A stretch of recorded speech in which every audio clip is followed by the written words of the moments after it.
Ash Wednesday has always been a kind of a threshold day, a kind of liminal space between what has been and what will be. It's not quite Lent yet, but it's not quite ordinary time anymore either.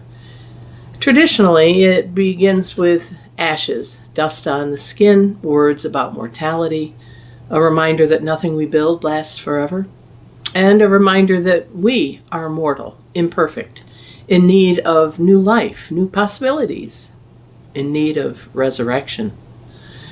But this year, we're standing at a different kind of threshold in our world today. The world itself is in need of those messages of new life and new possibilities, and those of us who practice, that kind of thinking in our faith journeys, well, we're just some of the people who can help others learn how to do that, I think. So this year at Firebird Spirit, Lent is not a period of time marked by ashes, but it's a time marked by threads. The kind that get knitted and braided and woven together to make beautiful things. Because we are all made up of those threads of thoughts and conversations and pieces of dreams and fulfillments. Threads that are being woven together into the tapestries of our lives. And before anything is finished, before any pattern is clear, before any tapestry is held up to the light, there are only materials, threads, filaments, loose fibers, frayed edges, colors maybe we didn't choose, and knots that we don't remember tying. So Lent this year is not about what we give up. It's about what we're working with. The truth is, we don't arrive at Lent as blank slates. We arrive mid-weave, if you will. Some threads are strong, some are worn thin. Some are tangled from seasons of grief, uncertainty, or plain old exhaustion. And some are bright with joy that we never expected. And all of it matters. It all fits together into the tapestry of who we are. In the ancient imagination, ash was a symbol of humility, humanness, a way of saying, I know what I'm made of. Today we might say it this way instead. I know the fibers I'm holding. I know some of the threads that hold me together. And I know that I don't even know what some of them are yet. There's no shame here, no failure, just honesty. So today, on this Ash Wednesday, we're not going to mark our bodies with ashes. Instead, we're going to look for the threads. Some of them might be hidden. Some are in plain sight. Maybe we can name them. Probably many we can't. But we're going to pause long enough to notice, starting today.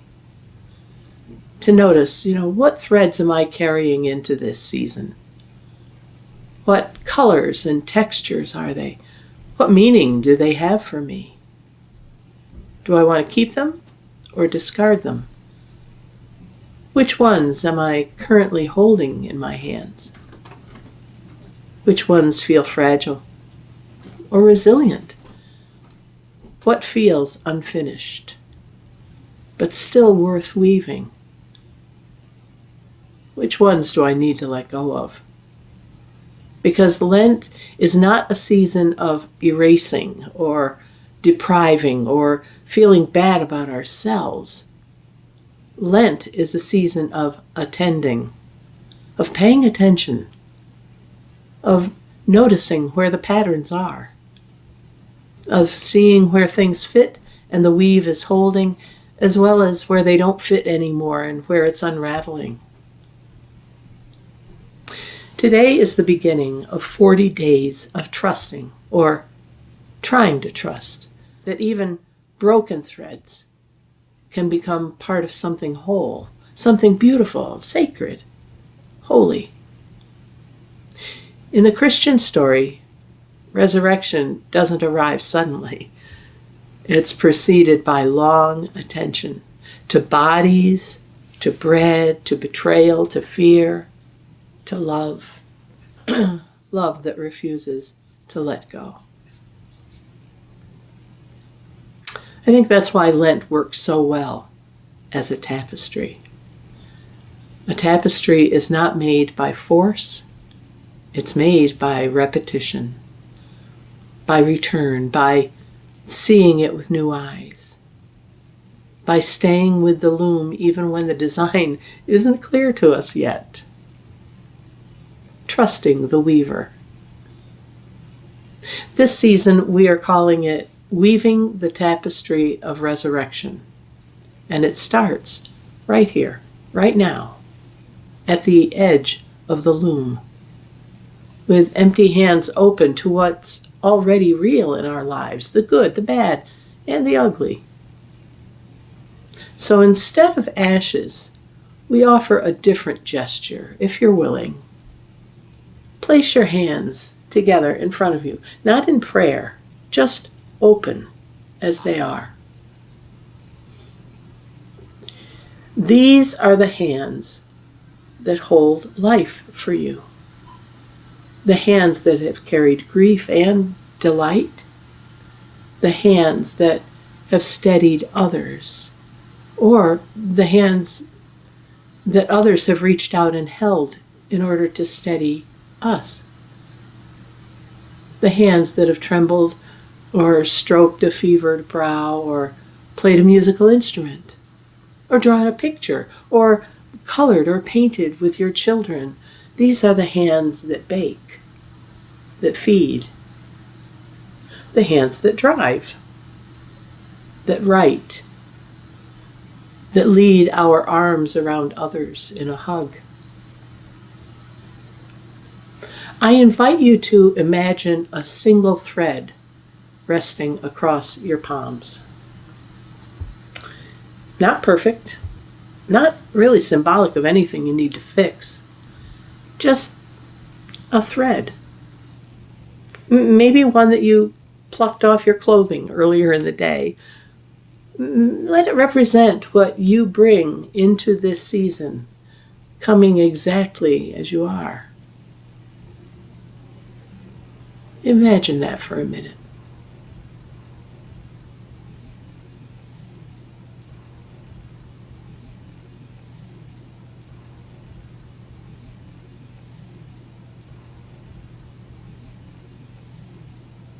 And now a blessing, not of ashes, but of attention. I invite you to take those hands and rest them on your heart and your diaphragm, your belly, your gut, as I pray. Spirit of the living loom, bless these hands. Bless the threads they carry. The strong ones, the fragile ones, the ones knotted by love and loss.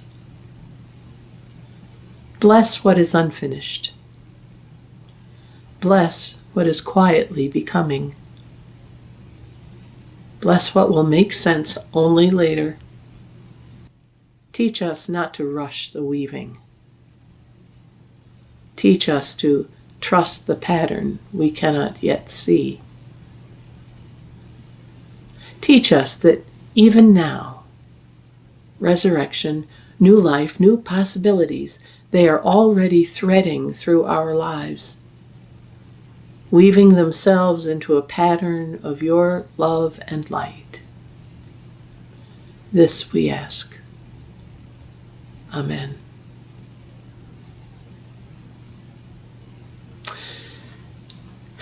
Ash Wednesday doesn't tell us where we'll end up.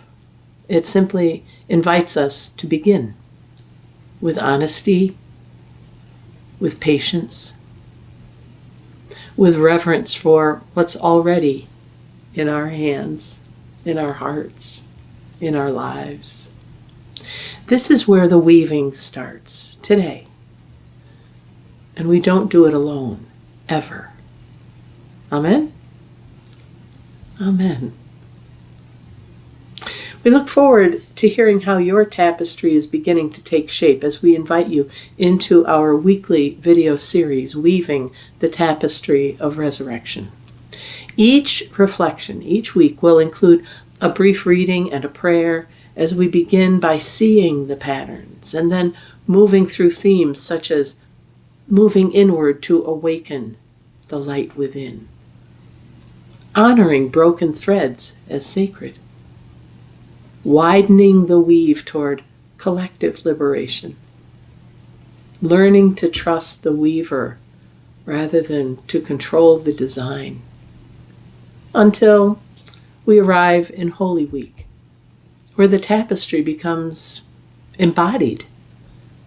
Flesh, breath, courage, loss, and love that cannot be killed, the love that stays. Our videos will drop throughout Lent on Wednesdays, but you can come back to them anytime, day or night. So between today and next week, here's our assignment. Carry a thread. I invite you to physically carry a small piece of thread or yarn or string this week in a pocket, a wallet, a bag, or maybe just rest it on your desk, someplace where you are, where you will see it throughout the day at different times, be reminded of it. And each time you notice it, let it be a reminder, I am mid-weave. Something is forming, even if I can't see it yet. There's no ritual required. You don't have to judge it or explain it to yourself. Just notice it or hold it as a tactile cue. If this sounds like a journey that you're ready to take, please share it with friends on your social media. And until next time, God bless, take care, and bye for now.